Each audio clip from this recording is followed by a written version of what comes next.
Thank you.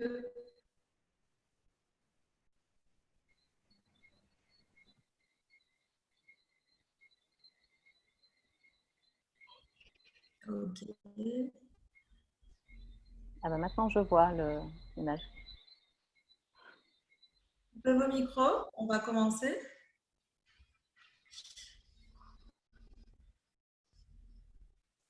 Qu'on a un petit peu de participants qui se connectent.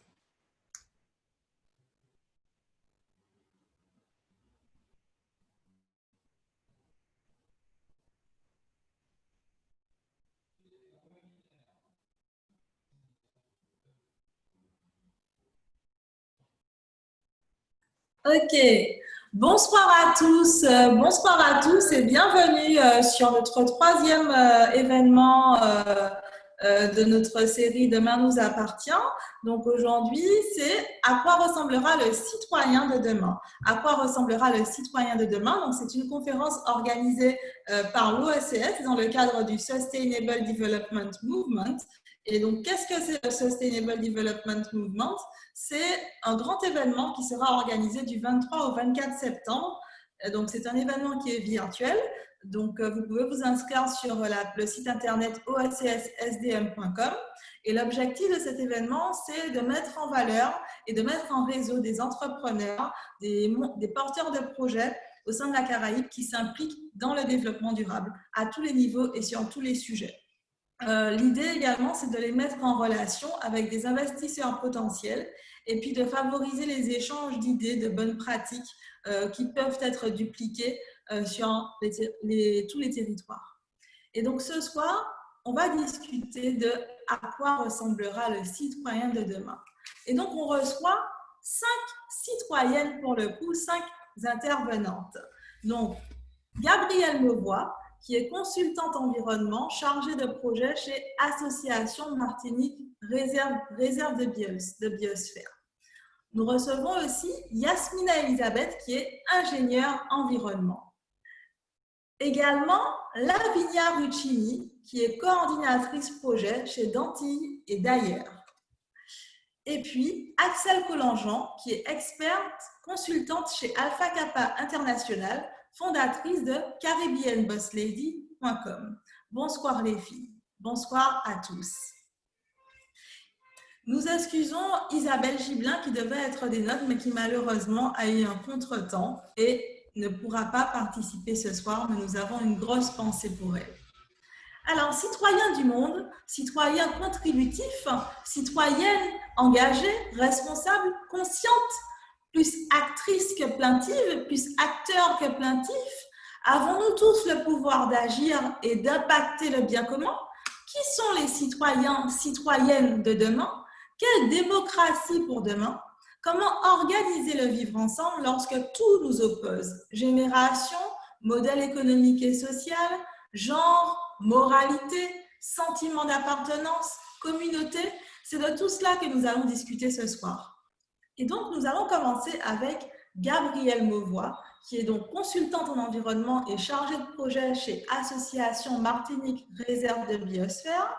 Et donc, Gabrielle, pour toi, le citoyen, la citoyenne de demain sera conscient, consciente, responsable, impliqué et solidaire. Est-ce que tu peux nous en dire plus, s'il te plaît, Gabrielle? Oui, bien sûr. Bonsoir. Bonsoir à tous et à toutes. Merci, Victoria. Donc, effectivement, je suis Gabrielle Mauvois, consultante en environnement. J'accompagne différentes structures dans la prise en compte de l'environnement et du développement durable dans leurs activités. Et je suis également chargée de projet chez Martinique Biosphère. Donc, je suis en charge du montage du dossier de candidature qui sera déposé début septembre, donc très bientôt, au comité international Madame Biosphère, afin d'obtenir pour la Martinique le titre de réserve de biosphère de l'UNESCO. Voilà, donc en fait, cette démarche a été initiée en 2017 par la présidente de l'association Martinique Réserve de Biosphère, accompagnée par plusieurs acteurs de la société civile de notre île. Donc, pour plus de détails sur la structure, sur l'émission, vous pouvez consulter le site internet de l'association au www.martinique-biosphère.fr. En fait, dans le cadre de cette démarche, nous avons réalisé des réunions de concertation et de co-construction avec les élus municipaux, les maires et les habitants des 34 communes de l'île. Et nous avons été frappés en fait pendant ces réunions de concertation par l'implication et l'enthousiasme des habitants qui ont toujours répondu présents à ces réunions. Et en fait, lors de ces réunions, nous leur demandions quels étaient selon eux les atouts de notre île, quelles étaient les menaces auxquelles ces atouts étaient confrontés et quelles seraient les actions à mener pour pallier à ces menaces. Et en fait, ce qui est ressorti de ces réunions, c'est qu'il y a une véritable prise de conscience des habitants. Et ça, en fait, ça me donne une transition toute trouvée pour donner la première caractéristique du citoyen de demain, qui, selon moi, devra être conscient. Donc, alors, conscient de quoi? Conscient qu'il fait partie d'un seul et même écosystème, qui est notre planète Terre. Conscient également que tous ces choix de vie, ces actes, qu'ils soient individuels, collectifs, en termes de consommation, de loisirs, de profession, de choix politiques, tous ces choix ont un impact sur la planète et sur l'humanité. Donc ces choix ont un impact sur la planète, par exemple sur la nature, en termes de déforestation, de perte de biodiversité. Si je choisis de construire une maison plutôt que d'en rénover une, par exemple, mon impact est différent en termes d'emprise au sol, en termes de perte de biodiversité, puisqu'il y aura déforestation, et en termes d'utilisation de ressources naturelles, par exemple. Donc, mes choix ont un impact sur la déforestation, donc sur le dérèglement climatique, sur la pollution, sur la perturbation des écosystèmes, voilà, et sur l'homme également en termes de santé et de pauvreté.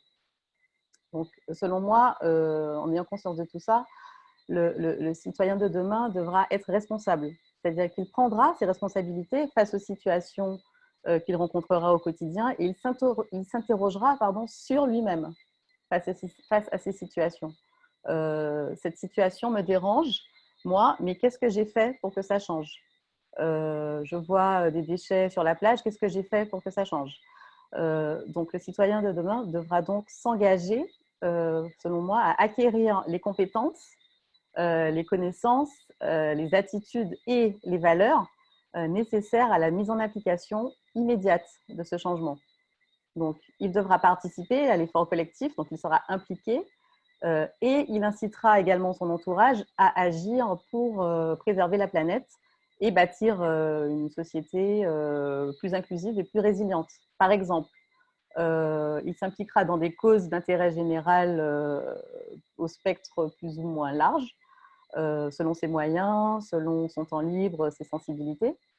Il pourra également prendre part au débat et à l'action politique pour mettre en œuvre le changement à l'échelle de son territoire. En termes de solidarité également, donc, parce que si le citoyen de demain sera également solidaire, il aidera son prochain à être lui aussi un acteur du changement, bien évidemment, dans la limite de ses compétences, de ses connaissances et de son temps disponible en réalité. Donc, il appliquera à lui-même et promouvra des valeurs universelles que sont la non-discrimination, la tolérance, l'égalité et la solidarité. Voilà, bon, il y aura encore beaucoup de choses à dire, je n'ai que 5 minutes malheureusement, mais ce que je peux dire, en tout cas en résumé, c'est que pour moi, le citoyen de demain sera un citoyen du monde, en fait, qui aura un sentiment d'appartenance à une communauté qui dépasse en fait les frontières territoriales et nationales, et qui aura conscience que c'est en nous comprenant nous-mêmes et en comprenant le lien qui nous unit à nous, enfin, aux autres et au monde, qu'on pourra bâtir un monde plus juste, plus inclusif et plus durable. Voilà. Je suis dans les temps, je crois, hein, 5 minutes pile. Tu m'entends? Merci Gabrielle. Oui, merci Gabrielle. Merci Gabrielle. Alors effectivement, tu nous mets l'eau à la bouche. Là, on a hâte d'en savoir plus. Je rappelle que cet événement est Facebook Live, donc vous pouvez nous suivre sur la page Facebook de l'Organization of Eastern Caribbean States et sur les pages Facebook également des intervenantes qui ont déjà partagé le Facebook Live sur leur page. Posez vos questions sur le chat, posez vos questions en commentaire des vidéos sur Facebook et nous y répondrons tout à l'heure. Donc, notre prochaine intervenante, c'est Yasmina. Yasmina qui est ingénieure environnement. Et donc, pour toi, Yasmina, pour toi, le citoyen, la citoyenne de demain sera résilient, résiliente et saura trouver un équilibre entre environnement, économie et social. Est-ce que tu peux nous en dire plus, s'il te plaît? Oui, bien sûr, tout à fait. Donc, avant de commencer mon petit discours, donc je tiens à remercier ceux qui m'écoutent ce soir et puis à remercier Victoria également pour cette conférence qui nous donne la parole. Donc, ce que je vais dire aussi va rejoindre la collègue Madame Mauvois, puisqu'on a la même sensibilité par rapport à l'environnement. Et donc, pour moi, le citoyen, la citoyenne de demain sera vraiment résilient et pourra vraiment trouver un équilibre entre l'environnement social et l'économie. Donc, pour décrire le fond de ma pensée, il faudrait d'abord savoir ce que c'est que la résilience. Donc, la résilience, c'est tout simplement savoir rebondir d'un événement traumatique, d'un événement difficile. Et pour moi, le citoyen de demain devra acquérir la résilience tout simplement parce que il faut qu'on apprenne de ces événements traumatiques pour pouvoir être fort, pour pouvoir rebondir, pour pouvoir nous construire en tant qu'être humain, en tant que personne dans le monde. Excusez-moi, il y a un accent qui passe. Et c'est très important de pouvoir acquérir cette résilience pour que nous sachions, être humains, rebondir par la suite. Il y a de nombreux sujets en Martinique et dans le monde sur lesquels appliquer cette résilience. Mais pour moi, les sujets primordiaux, c'est l'environnement, le social et l'économie. Donc, je vais décrire tout ça. Donc, le côté social rejoint un petit peu ce que Madame Mauvois disait, c'est vraiment pouvoir rebâtir les bases et l'édifice de la solidarité, puisque j'ai constaté, moi, en tant que citoyenne, que cette solidarité a fortement disparu. On commence à être de plus en plus individuel et il faut que nous, en tant qu'êtres humains, nous puissions vraiment renouer entre nous, puisque l'être humain, par définition, est un être social. Il faut vraiment qu'on retrouve notre humanité, qu'on retrouve notre côté social et qu'on retrouve notre solidarité pour pouvoir impulser nos confrères demain dans leurs projets, dans le développement durable. Et ça me paraît très important, ce côté social. Il y a aussi le côté de l'économie. Pour moi, c'est un sujet qu'on pourrait passer énormément d'heures là-dessus, puisque il faut que mes compatriotes, mais aussi les citoyens, l'ensemble des citoyens comprennent que nous, Martiniquais, nous pouvons y arriver. Nous avons des valeurs, nous avons des possibilités, nous avons la connaissance, nous avons l'intelligence pour développer des projets, pour développer de très belles choses pour la Martinique, pour le monde en général, en matière de développement durable, en matière d'environnement. Donc, c'est très important de prendre conscience de nos savoir-faire, de nos valeurs et d'en apprendre aussi hein, pour pouvoir impulser ce développement durable. Et puis, le côté environnemental, donc, c'est une valeur aussi qui me tient à cœur puisque je suis moi-même ingénieure en environnement, tout simplement parce que la nature, la biodiversité, l'environnement, c'est l'essence même de la vie, en fait.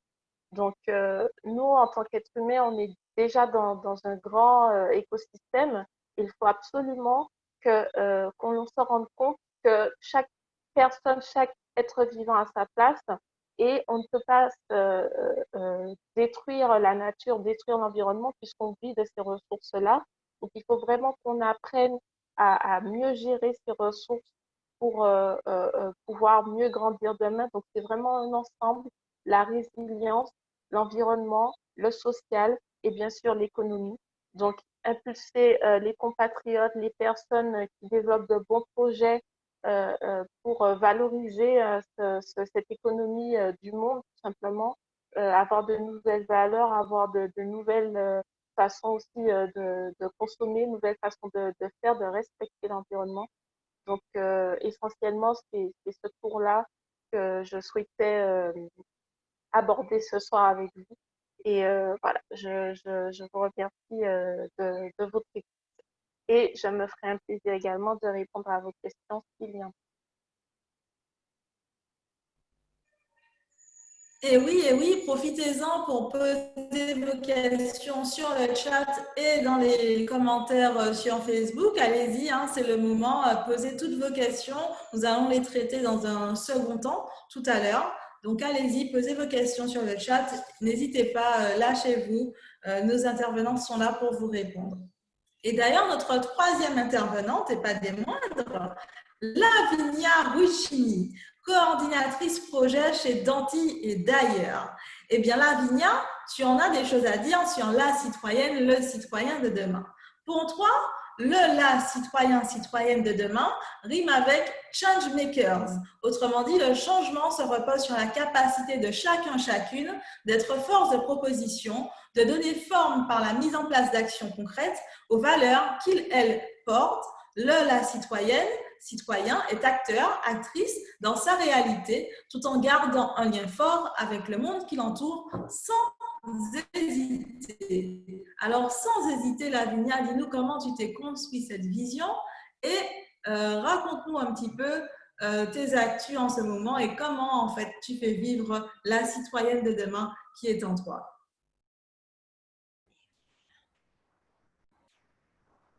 Bonsoir à tous et toutes. Merci beaucoup, Victoria, pour nous avoir accueillis sur ce plateau. Donc, alors, la phase, probablement, c'est le résultat d'une réflexion qui a commencé peut-être une vingtaine d'années. C'est une anecdote qui m'a amenée jusqu'à aujourd'hui à être la citoyenne que je suis et on verra demain ce que je verrai. Mais en tout cas, j'étais au lycée et à l'époque, voilà, le professeur organisait un voyage solidaire pour aider un village dans le sud de l'Inde, en Tamil Nadu, dans la construction de leur maison. Donc, on s'est mobilisé, un groupe d'étudiants à l'époque, on était 5, on a fait des collectes, le classique qu'on pouvait faire. Et donc, on a pu collecter l'argent dont on avait besoin et on a pu partir en Inde avec le professeur et les personnes, les encadrants, etc. Et on a pu visiter le village et mener à bien notre petite action. Et donc, oui, à cette époque-là, effectivement, les villageois, ils ont vu leur maison retapée, etc. Donc, je m'étais dit, ah ben, c'est une belle action, ben, on a pu faire, on s'est pris en main, on a agi. À côté de ça, par contre, je me suis rendu compte, moi et avec le reste du groupe, qu'il n'y avait pas que le problème des maisonnettes dans le village, mais il y avait énormément de problèmes qui nous dépassaient, liés à l'accès à l'eau, l'accès à l'éducation, etc., etc. Et donc, c'est à ce moment-là, je pense que ma réflexion, si je peux dire, que j'ai pensé à la citoyenneté et qu'est-ce que ça voulait dire. Je me suis vraiment, parce qu'avant ce moment-là, je n'avais pas vraiment réfléchi à, voilà, la jeunesse, je vivais, je faisais mes choses, mais sans vraiment donner poids à ce que je n'avais jamais posé une action concrète, bien que petite, pour pouvoir, voilà, mener ma pierre à l'édifice, etc. Mais c'est là aussi que je me suis rendu compte de l'impuissance d'agir tout seul. Et je pense que Danti d'ailleurs, donc c'est un peu la fin de ma réflexion jusqu'à aujourd'hui en 2020, c'est le résultat de ce processus. L'idée que bien sûr, nous pouvons agir à notre niveau, dans notre réalité. Notre réalité n'est pas forcément géographique. Ça fait partie de l'entourage, des réseaux, des connexions que nous avons. Donc, c'est ça que je considère ma réalité, pas forcément le lieu où je suis née ou le lieu où j'ai une maison, etc. C'est là où j'ai mon réseau et je peux, voilà, je mets en place des actions. Donc, voilà, la réalité, elle est extrêmement importante d'un côté, mais ne peut pas être dissociée avec ce qu'on appelle le village global, en tout cas avec une échelle qui est régionale, nationale, jusqu'à globale. Et ces deux mondes doivent trouver la manière de se rencontrer. Le citoyen, la citoyenne d'aujourd'hui, ça sera celui de demain, c'est-à-dire celui de demain est la construction des temps d'années, de ce qu'on a appris, des réflexions qu'on a menées jusqu'à présent. Donc, je ne me fais pas d'illusions, c'est-à-dire demain, c'est déjà demain. Et ce que nous sommes, nous sommes. Donc, on a vu nos limites en tant que citoyens. Nous serons confrontés, nous sommes déjà confrontés en réalité, parler du futur, je ne sais pas si c'est vraiment pertinent, à changement climatique, à repenser l'éducation, à tout ce qui est lié consommation durable, capitalisme, système, etc. Donc, nous sommes déjà vieillissement de la population, donc des défis, des challenges qui sont globaux. On peut pas, voilà, on peut bien sûr avoir un impact à notre niveau, mais on doit quelque part trouver un dialogue, des instances, en tout cas se réunir ensemble à niveau, à toutes les échelles. Et on l'a vu, on le voit, on le vit tous les jours, n'est pas si facile. On est confronté d'une part au village global, d'autre part, il y a le repli identitaire. C'est ça l'autre moitié, le revers de la médaille. Donc, quelque part, on a cette dichotomie. Donc, cette transition que ça paraît tant facile ne l'est pas. Les citoyens que nous sommes aujourd'hui ne sont pas prêts. Le coronavirus nous a clairement montré. Chaque gouvernement a fait à sa tête. C'est la réalité, qu'on le veuille ou pas. Donc, non, je pense qu'on est en plein défi. Et je pense aussi qu'un des défis les plus importants, c'est de repenser la démocratie. C'est-à-dire, si le pacte, la démocratie telle qu'on la connaît aujourd'hui, donc ça vient de l'État du 19e siècle, Locke, le grand pacte, le Léviathan, ça c'était l'État. Donc nous, on cède une partie en tant que citoyens. Avant, on était assujettis. Les rois, l'esclavage, etc. En tout cas, on n'avait aucune marge de décision. On subissait les lois. Point. Bah, ça nous plaisait ou pas, c'était autre chose. Donc, au jour d'aujourd'hui, suite voilà, de la Révolution française, pour ce qui concerne la France, on est citoyen et donc on est attitré des droits et devoirs politiques jusqu'au jour d'aujourd'hui, on arrive à l'égalité. Et ce pacte-là, donc, que je disais, du Léviathan, donc, on cède une partie de notre liberté en échange de la protection et de la sécurité de l'État, on se rend compte qu'il n'est pas tout à fait, et c'est quelque part rompu. Et donc, c'est vrai qu'on demande beaucoup à ces citoyens que nous sommes de penser, réfléchir à l'environnement, d'agir localement, de consommer autrement, de repenser l'éducation, de trouver des pistes, de trouver des dialogues. On leur demande beaucoup. De l'autre côté, on a des États qui ne tiennent plus foi à leurs engagements. Donc, au jour d'aujourd'hui, pour moi, la vraie question, c'est comment repenser nos instances démocratiques. La vraie transition, selon moi, c'est là. C'est-à-dire qu'en tant que citoyen, bien sûr, on a besoin d'agir à un niveau local, on a besoin d'être acteur, actrice de ce que nous faisons, mais à un moment, on est quand même bloqué, sauf si on veut être érémite et on se retire, mais si on a besoin d'aller voir ailleurs, d'avoir des politiques, d'avoir du soutien, et à ces moments-là, les États et toutes les instances à niveau international se retirent. Et donc, ma question, c'est comment retrouver un nouveau contrat. Il faut qu'on se repositionne entre citoyens et États, entre droits et devoirs, entre défis, challenges qui sont les nôtres, mais qui sont aussi celles des instants politiques que nous avons choisis. Au jour d'aujourd'hui, avec toutes les limites que nous avons, on les a choisis. Donc, ma vraie question, à laquelle je n'ai pas de réponse, c'est parce que des questions, si j'avais la réponse, moi, je ne serais pas là. J'aurais déjà peut-être fait des policies, etc. Mais c'est comment on repense ensemble, d'un côté ou de l'autre, cette pacte qui est rompu, ou qui en tout cas ne fonctionne plus, et quel nouveau pacte, oui ou non, ou pas, ou autre, on trouvera.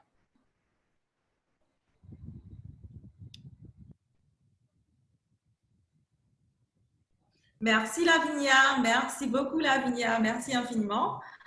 Donc effectivement, il y aura beaucoup de choses à dire en fait sur les citoyens. N'hésitez pas à poser vos questions à Lavinia sur le chat et sur les commentaires sur les vidéos sur Facebook.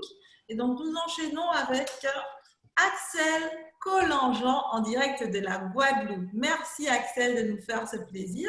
Donc Axel qui est experte consultante chez Alpha Kappa International, fondatrice de CaribbeanBossLady.com.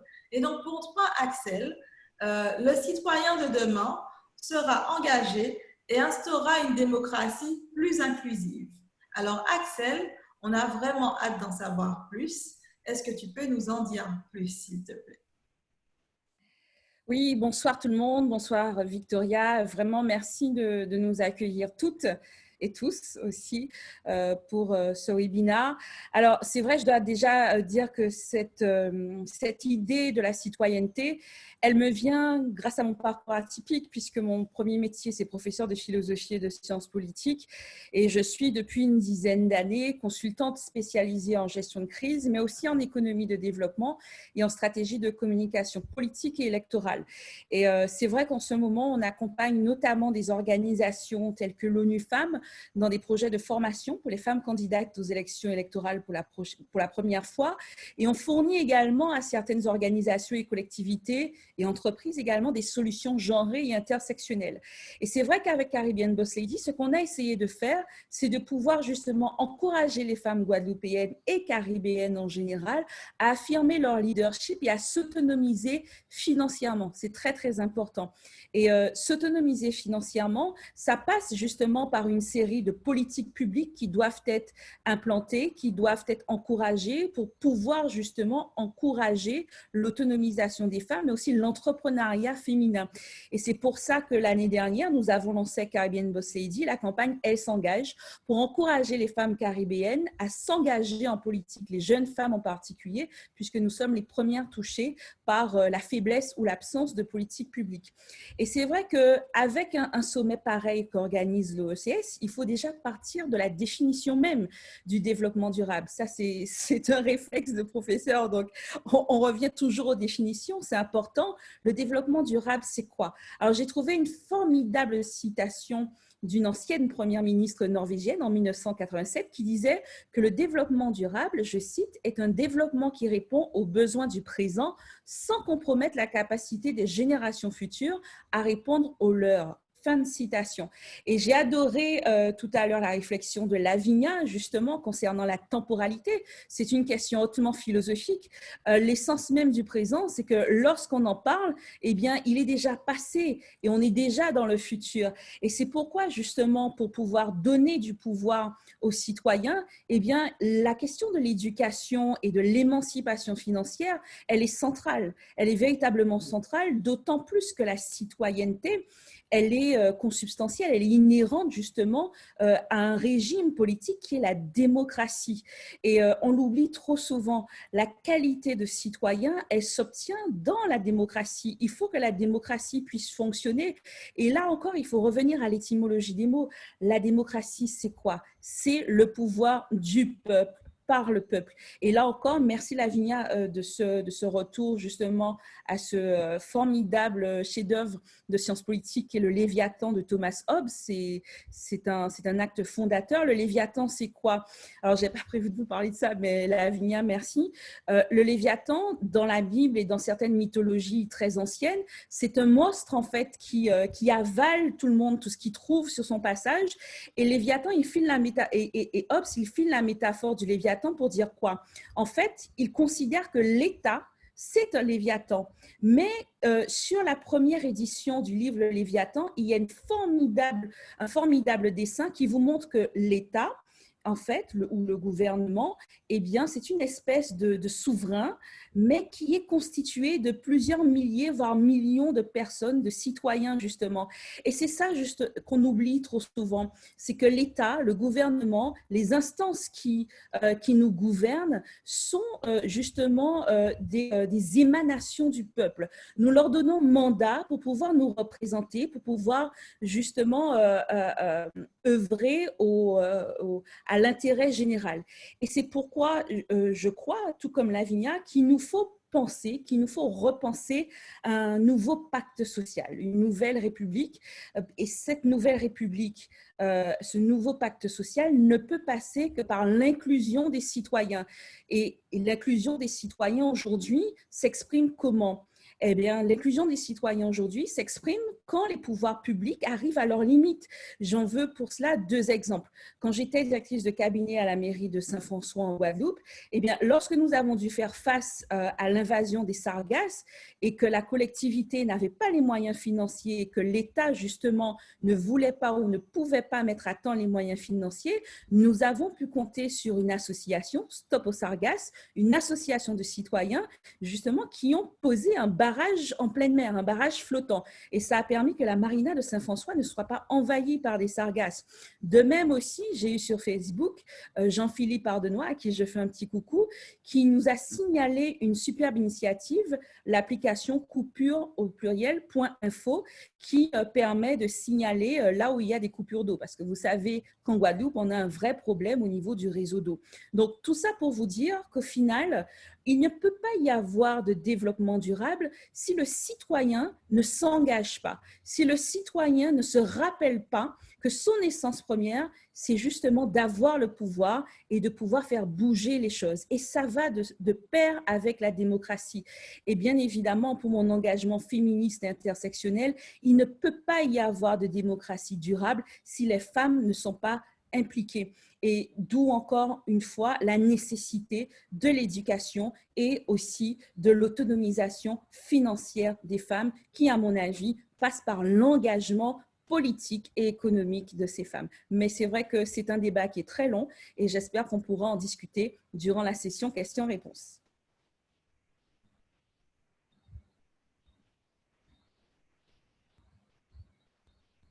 Merci Axel, merci à toutes. Donc effectivement, nous arrivons à la partie questions-réponses et nous avons déjà reçu plusieurs questions. Donc les filles, comme on dit, marée rinzotte, parce que nous avons des questions. Donc la première question, c'est si vous deviez avoir une à trois propositions concrètes pour changer radicalement les choses demain, ça serait quoi? Je sais que vous en avez déjà parlé, mais n'hésitez pas à redire précisément de quoi il peut s'agir exactement.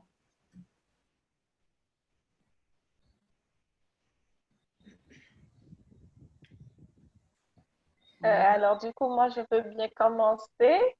Alors, trois choses importantes pour moi, ce serait déjà, je parlais de l'aspect économie, donc vraiment pouvoir comprendre qu'on a des capacités, qu'on a des valeurs, qu'on peut disposer de la connaissance, qu'on a l'intelligence pour ne serait-ce que participer à des projets, pouvoir impulser des projets. Donc ça, c'est très important en fait, ce côté solidaire pour développer l'aspect économique de nos territoires respectifs. Hein. Ensuite, c'est dans le domaine de l'environnement.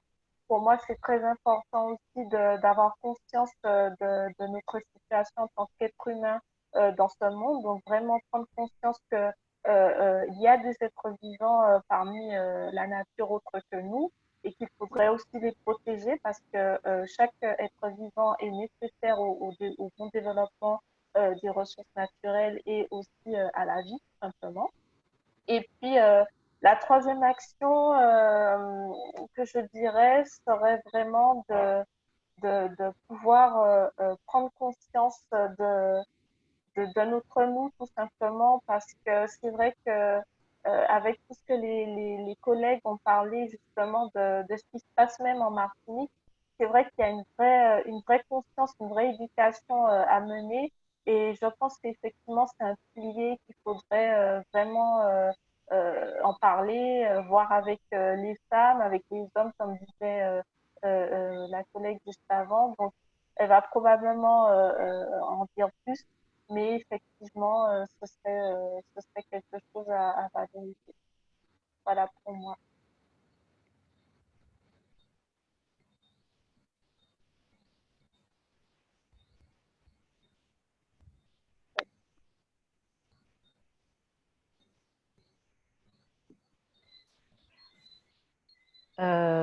On m'entend? Oui. Donc, en fait, moi, ce que je peux dire, c'est que j'en ai déjà parlé dans mon intervention tout à l'heure. Je pense que la première chose à faire, c'est de s'informer, être curieux, en fait.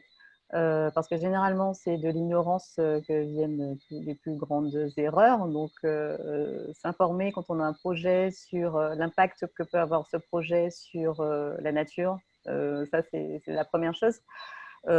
S'engager ensuite, puisque je rejoins ce que disait tout à l'heure Axel, l'engagement, c'est quelque chose de très important, et d'autant plus chez les femmes, effectivement, puisqu'il manque de femmes clairement en politique.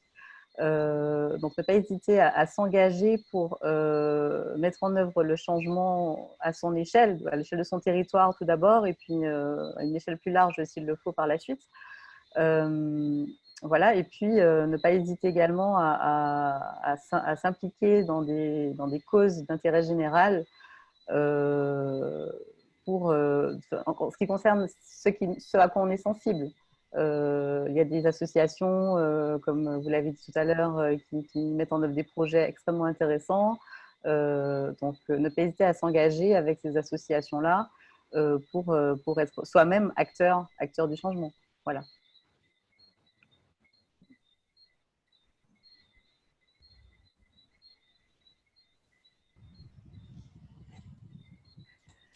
Et moi, les 3 actions, de manière très concrète, pour moi, je répare sur l'éducation, mais surtout sur la méthodologie éducative du système. Nous nous retrouvons face à des gamins qui n'arrivent pas à faire une analyse concrètement, qui ne connaissent pas leur propre histoire. On étudie ici une autre histoire qui n'est pas ce qui leur correspond, tout en respectant les histoires des uns et des autres. Donc, il y a vraiment pour moi une nécessité d'une réforme profonde avec des méthodologies beaucoup plus interactive, de la mise en situation autre, pour qu'on mène ces gamins, les citoyens dans ce cas-là de demain, à avoir une vraie pensée critique, à faire une vraie analyse. On est vraiment en manque.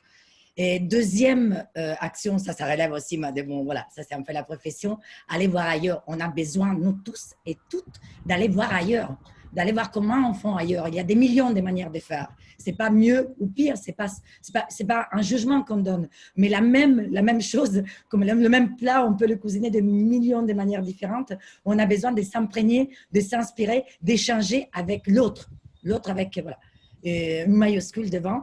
Et bien sûr, pour moi, la dernière est très simplement simplifier chaque chose qu'on veut mettre en place, en tout cas dans nos territoires, est hyper compliqué. On a beaucoup d'étapes à niveau bureaucratique. Voilà. Moi, j'aimerais bien qu'on puisse vraiment fluidifier cette action. Parce que la citoyenne désiste souvent. Parce que nous sommes submergés dans des millions voilà, de formalités qui empêchent l'action concrète. On passe plus de temps. Je suis désolée, j'ai dit des banalités, mais c'est la réalité. Donc, troisième action, une simplification. C'est-à-dire que le citoyen puisse se réunir de manière plus fluide et mener des actions sans passer pour la case millions de rendez-vous, millions de mails, etc., etc., etc. Donc, voilà, tout simplement. Je rejoins Lavinia sur pas mal de points. Déjà sur l'éducation, l'esprit critique est de plus en plus rare en fait. En tant que pédagogue, je le vois. Et parfois, je me heurte, que ce soit au niveau de mes cours à l'université avec des étudiants qui sont pourtant bien avancés, qui sont intelligents, ou encore que ce soit au niveau d'élèves de terminale. Bon, c'est vrai que je ne fais plus de cours mais il y a encore pas longtemps, j'en faisais en terminale. Et il est important que l'on puisse justement vulgariser l'apprentissage philosophique, au moins du point de vue de la méthodologie. Pas forcément qu'on puisse faire une visite du musée, Descartes a dit ceci, Kant a dit cela, mais qu'on puisse véritablement encourager les gamins et les plus grands dès le plus jeune âge. C'est vraiment important, puisqu'à partir de la première et de la terminale, ce n'est pas suffisant, vraiment, parce qu'on se retrouve avec des gamins qui sont pétris de préjugés déjà à 16, 17, 18 ans et qui ensuite ne parviennent pas à comprendre le monde dans lequel ils évoluent et qui surgit à eux comme ça, parce qu'ils le vivent comme ça, comme un surgissement, et ils ne sont pas toujours armés d'une plasticité intellectuelle assez suffisante pour qu'ils puissent justement comprendre, s'adapter et faire preuve de résilience. Et ça donne des choses catastrophiques. Ensuite, du point de vue des politiques publiques, à mon avis, il y a des choses à faire pour assurer la vitalité de la vie politique et citoyenne. Bon, vous savez que moi, j'ai une appétence particulière pour la politique, donc je m'attarderai là-dessus. Quand on regarde tout ce qui est autour de l'engagement politique, ne serait-ce que pour aller à des élections, en France en tout cas, eh bien, c'est très lourd, c'est très compliqué, ne serait-ce qu'au niveau de la paperasse, les listes électorales qu'il faut constituer. Je veux dire, à un moment, il faut quand même simplifier, comme le disait Lavinia, quand vous avez une petite ville de moins de 9000 habitants et qu'il faut constituer un conseil municipal de 31 personnes, c'est d'un ridicule. Il y a un moment, il faut se poser des questions sur la capacité à mobiliser autant de personnes. Alors, bien évidemment, certains y parviennent, mais d'autres n'y parviennent pas. Ça ne veut pas dire pour autant que leurs idées ne sont pas pour autant valables et que leur engagement n'est pas pour autant sincère ni valable. Et quand on regarde aussi toute l'opacité autour justement des financements des partis politiques et des élections également, il y a des efforts, encore en France, mais aussi partout ailleurs, à faire sur le financement politique et des élections. Pour moi, qui ai été engagée sur une campagne municipale dans une ville de moins de 9000 habitants, il n'y a aucune obligation en France à ce jour à déclarer un compte de campagne pour une élection dans une ville de moins de 9000 habitants. Et ce genre de choses à la limite de la loi, eh bien, favorise des personnes qui sont déjà en place ou qui ont justement mis en place un système de collusion avec des personnes qui ont tout intérêt à ce que des personnalités en place qui jouissent déjà du système puissent demeurer au pouvoir. Et il y a des choses à faire et j'invite nos parlementaires à se saisir de ce sujet. Enfin, pour moi, la dernière proposition parmi tant d'autres qui pourrait aussi être mise sur la table, c'est la valorisation des rôles modèles. Parce que moi, je suis émerveillée en ce moment, non seulement par Alexandria Ocasio-Cortez et par Kamala Harris aux États-Unis, mais je suis également ravie de voir Lisa Hanna en Jamaïque, une jeune femme comme moi, qui va se présenter au présidentiel et qui nous sort un clip de campagne sur du dancehall, par exemple. Et ça, ce sont des petites choses qui donnent envie aux gens de s'engager et justement d'être des citoyens beaucoup plus actifs et faire de la démocratie aujourd'hui, même si quelque part c'est une redondance, un pléonasme, une démocratie beaucoup plus inclusive et participative. Merci Axel, merci à tous. Alors le compteur de questions, c'est emballé. Là, on a plein de questions qui sont arrivées en même temps. Donc, je vais essayer de toutes les poser. On va essayer de répondre à toutes les questions. Donc, la prochaine question, c'est comment organiser le vivre ensemble lorsque tout nous oppose? Comment organiser le vivre ensemble lorsque tout nous oppose? Est-ce que l'une de vous a une idée là-dessus? Surtout en ce moment, on a des actualités très chargées en fait. Donc, s'opposent en fait des modèles économiques et sociaux, des modèles de moralité, des modèles de sentiment d'appartenance. Comment on organise le vivre ensemble lorsque tout nous oppose? C'est vrai que c'est une très bonne question et je dirais que c'est une question qui est assez compliquée pour nous en tant qu'êtres humains parce que le plus souvent, lorsque quelqu'un s'oppose à nous, on a direct le réflexe de mettre des barrières, de ne pas écouter. Mais je dirais qu'il faut essayer d'être ouvert d'esprit, de pouvoir être réellement à l'écoute. Parce qu'on dit souvent qu'il ne faut pas écouter juste pour écouter, mais vraiment écouter pour comprendre. Donc, je dirais qu'il faut vraiment écouter pour se comprendre, savoir être ouvert, savoir accepter l'autre comme il est. Essayer de voir en fait ce qui vous rapproche parce que chez un être humain, il y a toujours quelque chose qui vous rapproche. Mais je pense qu'on se focalise beaucoup trop sur les faits qui nous éloignent, les faits négatifs. Et il faut savoir en fait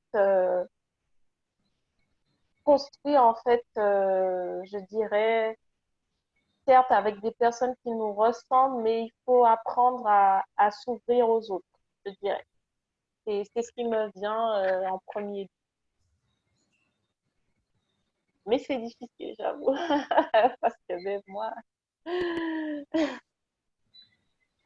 Alors, moi, si je peux me permettre, alors déjà, je pense que la question est révélatrice du malaise, en fait, du problème, en fait, parce que je ne pense pas que tout nous oppose. Donc, si on part du postulat que tout nous oppose, effectivement, là, on va avoir un gros problème. je pense qu'il faut comprendre qu'on est tous dans le même bateau, quoi. On est tous on est tous sur la même planète. On a tous envie d'être heureux et d'être épanouis dans la vie. Enfin, voilà. Donc, on ne peut pas dire que tout nous oppose. On a tous envie de la même chose en réalité. Donc, je pense qu'il faut déjà changer le postulat, changer la vision. Tout ne nous oppose pas. Au contraire, on est tous citoyens du monde. On a tous comme objectif d'être épanouis professionnellement, personnellement, d'avoir des activités épanouissantes, intéressantes et d'être en harmonie avec l'environnement qui nous entoure. À partir de là, je pense qu'une fois on se base sur ce postulat-là, je ne crois pas qu'il y ait de difficulté à s'engager dans des causes communes au final, puisqu'on a tous le même objectif. Voilà, donc c'est ce que je voulais dire. Je pense que faut changer de point de vue.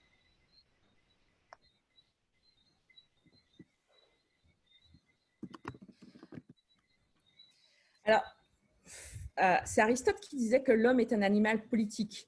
De toute façon, on n'a pas d'autre choix que de faire ensemble. Et c'est vrai que pour toujours rester sur la philosophie, même quand on a beaucoup de choses qui nous opposent, c'est intéressant parce que c'est de la dialectique justement que vient l'idée de progrès. Il n'y a pas de progrès de l'humanité sans plusieurs visions qui s'affrontent, qui se confrontent, qui se clashent parfois. Et au final, on se rend compte que de deux visions qui peuvent s'opposer peut naître une troisième voie, parfois beaucoup plus intéressante, souvent, la plupart du temps, beaucoup plus intéressante. Et c'est pourquoi il est justement très, très important de cultiver, de renforcer la démocratie et de pouvoir de préserver ce modèle démocratique aujourd'hui qui, à mon sens, est en péril, puisque que ce soit la crise économique, la crise sanitaire, eh bien, on a ici et ailleurs une remise en question très forte des institutions et des garde-fous de la démocratie. Et tant qu'on ne pourra pas remettre le citoyen au cœur du développement et du dialogue démocratique, ça risque d'être très, très compliqué de pouvoir préserver ce modèle et de pouvoir continuer à se dire des choses face à face, même quand elles nous opposent. Ok, très bien. Merci, merci les filles pour vos réponses. Donc, on enchaîne avec la prochaine question. Donc, c'est Laurence qui nous demande, pensez-vous qu'en tant que Caribéen, Caribéenne, il est plus pertinent en termes d'impact et en termes d'opportunité de monter notre propre projet environnemental par opposition au salariat, par exemple?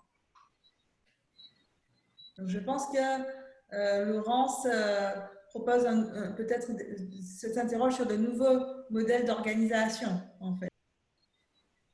Est-ce que tu pourrais répéter la question, s'il te plaît? Je n'ai pas bien entendu. Alors, pensez-vous qu'en tant que Caribéen, Caribéenne, il est plus pertinent en termes d'impact et en termes d'opportunité de monter notre propre projet environnemental par opposition au salariat, par exemple? Développer, en fait, je pense, développer de nouvelles façons de s'organiser à l'échelle caribéenne. Je ne pense pas qu'il soit forcément plus pertinent de réaliser des projets privés, puisque, enfin, à mon avis, il n'y a pas de choses plus pertinentes dans le privé en tant que salarié, enfin, en tant que salarié ou dans le public, c'est ça. Je crois c'est un ensemble d'actions qu'il faut mettre en œuvre et qu'il faut évidemment qu'il y ait des projets privés, associatifs ou privés, et qu'il faut également qu'il y ait des politiques publiques, des choses plus larges qui se mettent en œuvre. Donc je ne crois pas que parce que nous sommes caribéens, il faudrait que les projets soient plus de l'ordre du privé qu'autre chose. Donc je crois qu'effectivement, il faut que ce soit quelque chose de global. On va voir que dans les détails, parce que je pense qu'il y a quand même, il y aurait beaucoup d'exemples à donner. Mais non, je ne crois pas qu'il soit plus pertinent de faire. Je crois ce qui est pertinent, c'est de faire tout dans la mesure de ses connaissances et de ses disponibilités et de ses sensibilités également. Voilà.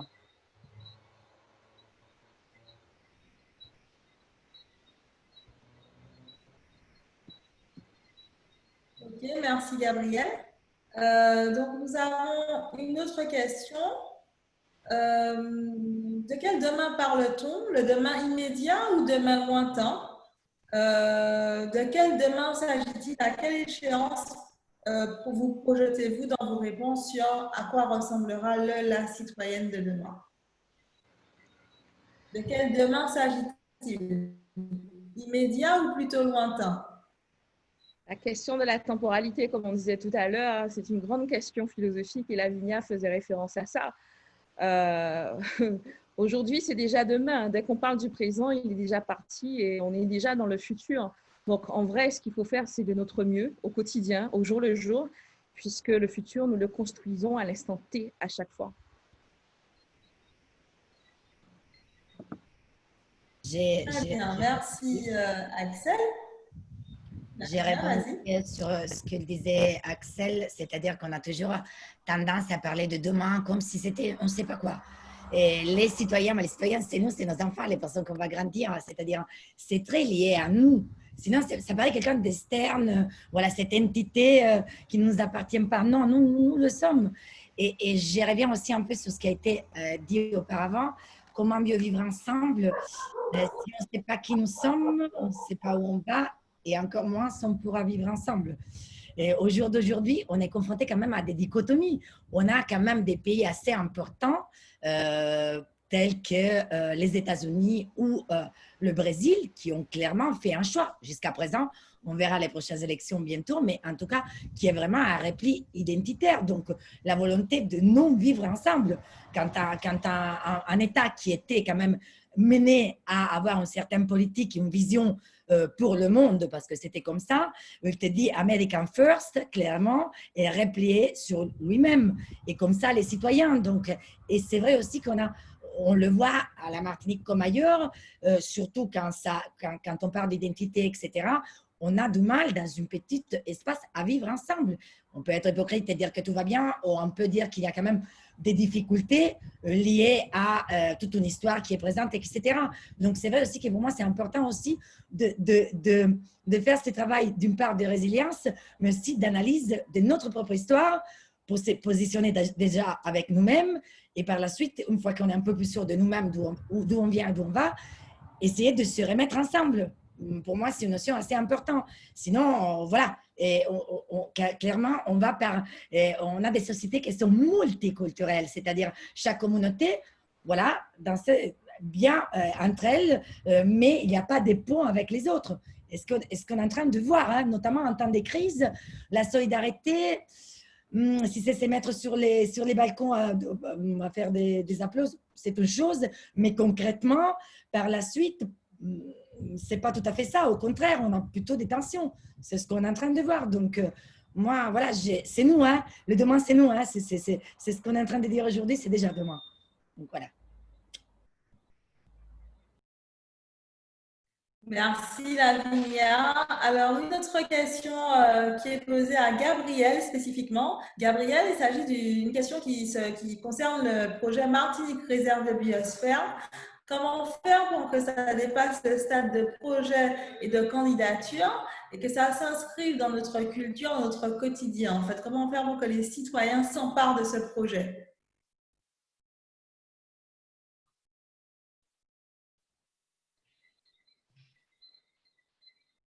Merci pour la question. Alors, c'est déjà concret hein, parce que le dossier de candidature est bouclé. Il sera transmis au comité international Madame Biosphère la semaine prochaine. Donc, c'est déjà du concret. Nous avons, comme je l'ai indiqué dans mon intervention tout à l'heure, eu une phase de concertation et de co-construction avec les habitants. Donc, pendant un an, on a fait des réunions dans toutes les communes de l'île, les 34 communes, avec les élus, avec les habitants, avec aussi des personnes qui étaient intéressées par le sujet, qui n'étaient pas forcément des habitants, mais qui venaient. Et du coup, on a recueilli l'ensemble des propositions de ces personnes et nous avons proposé ensuite dans le dossier de candidature un certain nombre un programme d'action en fait, qui découle de ce que souhaitent les habitants de la Martinique. Donc, effectivement, une fois ce dossier déposé, ce sera au comité Madame Biosphère d'évaluer si le dossier est solide, si nous pouvons être inscrits en tant que réserve de biosphère de l'UNESCO. Et une fois que nous serons inscrits, il y aura un plan de gestion qui va être mis en œuvre. Et ce plan de gestion intégrera tous les acteurs en fait, de la société civile, donc aussi bien les particuliers, les associations, que les collectivités, les politiques, les organismes, les chambres consulaires, enfin tous les organismes, les communautés d'agglomération, enfin, tous les acteurs seront impliqués dans l'ensemble des actions qui seront mises en œuvre dans le cadre de ce projet. Et effectivement, l'éducation est un volet très très important, la recherche également, mais l'éducation, la formation, la sensibilisation, apporter des connaissances, etc. Ça, c'est quelque chose qui sera effectivement mis en avant. Donc, tout le monde pourra participer à ce moment-là. De toute façon, ça se saura, puisqu'il y aura une communication là-dessus une fois que nous allons communiquer quand nous aurons effectivement obtenu le titre. Donc, effectivement, ce sera un projet et ce sera concret dans le quotidien de tous les Martiniquais et tout le monde pourra agir à son niveau en fonction de ses compétences et encore une fois de son temps libre, de ses disponibilités. Et voilà. Je ne sais pas si j'ai répondu à la question, c'était bien ça? C'était Oui, merci. C'est clair? D'accord. Très clair, très clair. Une question à toutes maintenant. Qu'offrons-nous à notre jeunesse afin qu'elle soit en capacité de croire en son potentiel, en son intelligence et en sa créativité? Qu'offrons-nous à notre jeunesse aujourd'hui afin qu'elle soit en capacité de croire en son potentiel, son intelligence et sa créativité?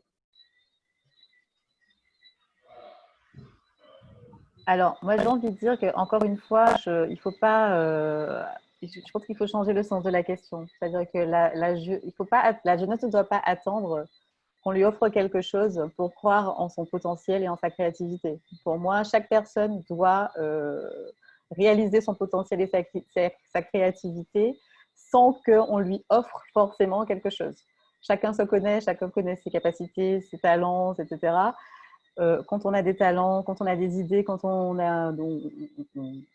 arrive à avoir une réflexion sur les sujets qui nous concernent, il ne faut pas, je pense, attendre qu'on nous offre quoi que ce soit, il faut y aller, tout simplement. Donc, personnellement, moi, je n'ai rien à offrir à la jeunesse. Voilà, je pense que la jeunesse doit elle-même se prendre en main. Ce n'est pas que la jeunesse, d'ailleurs, je ne sais pas pourquoi on focalise sur la jeunesse, mais bon, tout le monde doit faire ça en réalité. Tout le monde doit se proposer des choses et être un acteur tout simplement et ne pas attendre qu'on nous donne quoi que ce soit pour décider d'y aller, quoi. Complètement d'accord avec Gabrielle, c'est la même philosophie que la citation de Kennedy, de JFK, qui disait ne vous demandez pas ce que votre pays peut faire pour vous, mais demandez-vous ce que vous pouvez faire pour votre pays. Et cette mentalité de l'attente, de la validation, d'attendre qu'on nous offre une opportunité, et c'est ainsi en fait qu'on entretient la mentalité de l'assistanat de laquelle nous devons sortir absolument. Et là, il est important que l'on puisse comprendre que même lorsqu'on n'est pas invité à la table des négociations et des décisions, eh bien, il n'y a pas de souci. On peut créer notre propre table et ouvrir nos propres discussions et nos propres négociations. Et c'est très, très important que l'on puisse justement cultiver cet esprit d'assertivité, du leadership au niveau que ce soit de la jeunesse, des femmes, mais de façon intersectionnelle en vrai, puisqu'il existe trop de discrimination. Et quand on regarde en vrai tous les publics discriminés, ils finissent par constituer une espèce de majorité. Et il est important que tous ces gens-là puissent comprendre qu'ils n'ont pas à attendre qu'on puisse leur donner une validation, qu'il est temps de cultiver l'assertivité. Moi, par contre, je ne peux pas offrir concrètement de l'argent, mais au moins,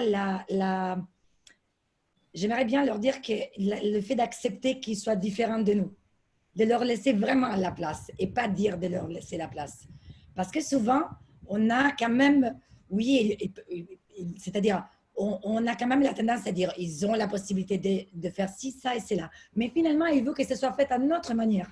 Eh bien, moi, la seule chose que j'ai envie de leur dire, et je suis un cœur un peu jeune, pas tout à fait, pas pour l'Union européenne, mais quand même, je me considère un cœur dans une… Voilà, de nous laisser faire à notre manière, qui n'est pas la vôtre, de ce qu'ils ont géré jusqu'à présent.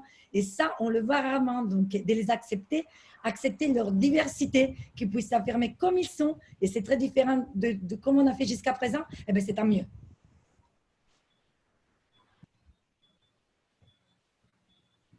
Super les filles, on sent la chaleur et la passion dans vos engagements. Vraiment, on a eu des échanges très animés, très riches, très passionnés. Merci infiniment pour le cœur que vous avez mis dans vos interventions. Vraiment, personnellement, j'en ressors grandi et j'ai appris beaucoup de choses grâce à vous et j'espère que nos participants également. Alors, nous arrivons malheureusement au terme de notre webinaire. Et je vais vous proposer à chacune de vous exprimer une dernière fois et d'exprimer votre mot de la fin. Avec quoi est-ce que vous repartez ce soir? Qu'est-ce que vous avez envie de dire en dernier mot à nos spectateurs qui nous regardent? On va commencer avec Axel. Alors, ce que je voudrais dire, c'est qu'on n'oublie surtout pas que nous sommes dans le cadre d'un sommet sur le développement durable et qu'il faut savoir qu'il existe des objectifs du millénaire, des objectifs du développement durable tels que définis par l'ONU et que l'un de ces objectifs, l'objectif numéro 5 en particulier, c'est autonomiser les femmes et les filles et défendre l'égalité de leurs droits. Et ça ne peut passer que par un empouvoirment, c'est-à-dire éduquer, valoriser, pour leur montrer qu'elles ont du pouvoir et pour qu'elles puissent apprendre justement à affirmer ce leadership et sortir justement de la nécessité de la validation dont on parlait tout à l'heure. Et je retiens aussi qu'on a beaucoup parlé de résilience, d'équilibre et de repenser aussi la démocratie et le contrat social. Et je crois que la Caraïbe est un laboratoire formidable pour ça. On ne va pas entrer dans des débats en conclusion sur des questions de statut ou d'institution, mais nous avons la chance d'être dans une zone avec une grande vitalité du point de vue de la coopération transfrontalière et transterritoriale. Et des organisations suprarégionales telles que l'OECS nous donnent l'opportunité justement de construire cette citoyenneté de demain, de penser le développement durable, surtout pour des petits territoires insulaires comme les nôtres qui sont soumis à tellement de challenges, de défis à relever. Et pour moi, en tout cas au niveau de la Caraïbe, le développement durable, la citoyenneté de demain passera obligatoirement par une coopération caribéenne très forte.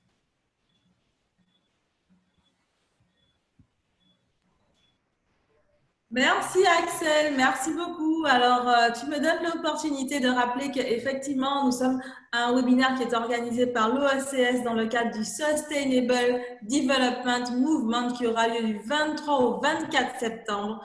Donc, c'est un événement qui est 100% virtuel dont l'objectif est de rassembler les entrepreneurs et les porteurs de projets durables de la Caraïbe, de les mettre en réseau, de les mettre en face d'investisseurs internationaux et de leur permettre également d'échanger entre eux et de pouvoir échanger des bonnes pratiques qui pourraient être duplicables sur tous les territoires. Pour avoir des informations là-dessus, allez sur le site oecsdm.com où vous pouvez vous inscrire et voir le programme sur les 2 journées, donc les 23 et 24 septembre. Et donc, merci Axel. Lavinia, est-ce que tu peux nous donner ton mot de la fin, s'il te plaît? Et oui, merci. Donc, moi, je reviens sur la temporalité. Donc, demain, c'est aujourd'hui. Donc, c'est aujourd'hui, c'est de maintenant ce qu'on est en train de faire. On est en train d'être citoyenne et d'agir, de réfléchir et de mettre en place des actions concrètes. Je me lie un peu à l'actualité, la Caraïbe, dont j'ai le privilège de vivre depuis 4 ans sur vos îles. Donc, m'a apporté beaucoup. Je ne suis pas la même citoyenne, pas la même en tout cas que je suis arrivée. L'échange avec vous m'a enrichi, m'a donné des points de réflexion que je n'ai jamais eu auparavant. Donc, c'est une richesse, un carrefour des civilisations, une histoire qui porte, une histoire douloureuse. C'est la vôtre, c'est la nôtre. Mais en tout cas, si cette histoire-là, elle est utilisée, exploitée, le bon côté du mot, de la bonne manière, fait de nous, de vous, je me mets dans le lot parce que je m'imprègne de votre culture et j'ai grandi avec vous, des citoyens meilleurs.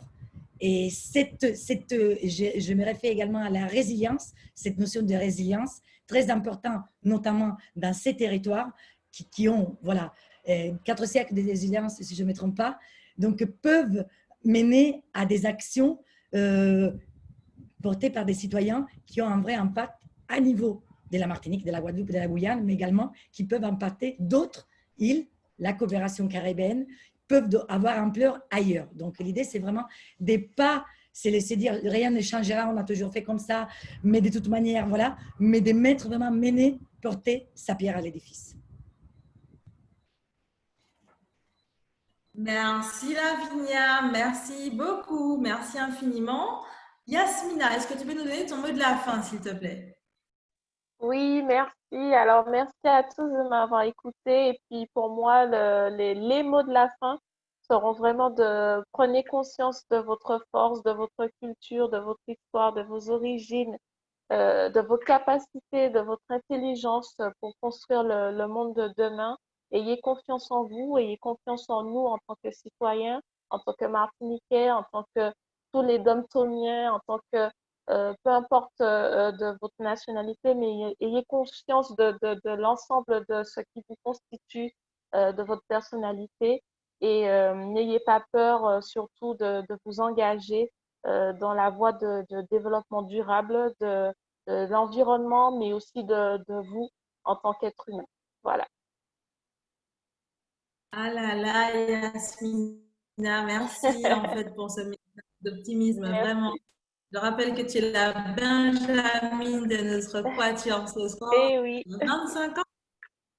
oui, Merci 25 ans, en oui. tout cas, Yasmina. Merci à vous. Oui, merci à vous tous. Et nous finissons avec Gabriel Mauvois. Est-ce que tu peux donner ton... Merci Victoria pour l'organisation de cet événement. Je ressors effectivement enrichie de cette heure de débat. Il y a une chose que je retiens, il y a une phrase qui m'a marquée ce soir, c'est demain c'est maintenant. Donc voilà, donc demain c'est maintenant. Donc tout le monde agit aujourd'hui. Renseignons-nous, informons-nous, engageons-nous et arrêtons d'avoir une attitude attentiste. Faisons quelque chose. Si quelque chose nous dérange, agissons tout simplement. Et voilà. Merci Gabriel, merci. Donc je rappelle que pour avoir des informations sur le Sustainable Development Movement, il faut aller sur le site oscssdm.com. Nous avons également 2 autres webinaires qui sont programmés prochainement. Donc le mercredi 2 septembre, à quoi ressemblera le consommateur de demain? Restez connectés à nos réseaux parce qu'on vous réserve de belles surprises.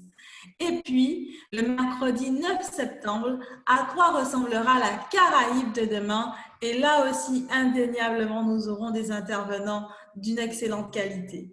Je vous remercie à nouveau. Merci à toutes mes chères intervenantes de ce jour. Merci à tous les spectateurs qui nous ont regardés, à tous les participants. Et puis, je vous dis à très bientôt. Restez connectés. À bientôt. Au revoir à tous. Bientôt.